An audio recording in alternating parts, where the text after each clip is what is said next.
जब गरुड़ नहीं टाल पाए एक पक्षी की मृत्यु को और खुद बन गए उसकी मौत का कारण, पौराणिक कथाओं में गरुड़ और यम की इस कहानी का जिक्र आता है। गरुड़ की दया कैसे बन गई एक पक्षी की मौत का कारण। यमराज को भी आश्चर्य हुआ था उस पक्षी की मौत का। कैलाश पर्वत की ऊंचाई पर विनाश के हिंदू देवता शिव का निवास है। एक शाम विष्णु शिव से मिलने आए। उन्होंने प्रवेश द्वार पर गरुड़ को पीछे छोड़ दिया, जो उनके वाहन के रूप में कार्य करता था। गरुड़ अकेला बैठा उस स्थान के प्राकृतिक वैभव को देखकर आश्चर्यचकित हो रहा था। अचानक उसकी नजर एक सुंदर जीव पर पड़ी। एक छोटा पक्षी शिव के मंदिर के प्रवेश द्वार के मुकुट पर बैठा था। पक्षी को देखकर गरुड़ ने सोचा कि यह रचना कितनी अद्भुत है। जिसने इन ऊंचे पहाड़ों को बनाया है, उसने इस छोटे पक्षी को भी बनाया है और दोनों समान रूप से अद्भुत लगते हैं।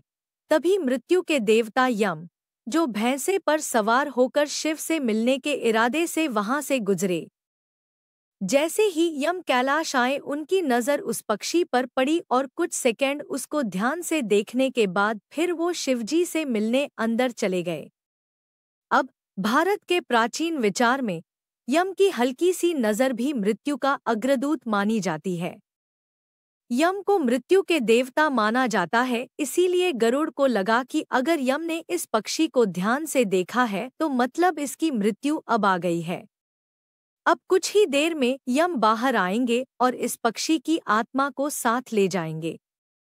गरुड़ को उस पक्षी पर दया आ गई और उसे यम से बचाने के लिए गरुड़ ने उस छोटे से पक्षी को अपने शक्तिशाली पंजे में पकड़ा और कैलाश के हजारों मील दूर एक जंगल में ले गए और एक नाले के पास चट्टान पर उस पक्षी को छोड़ आए।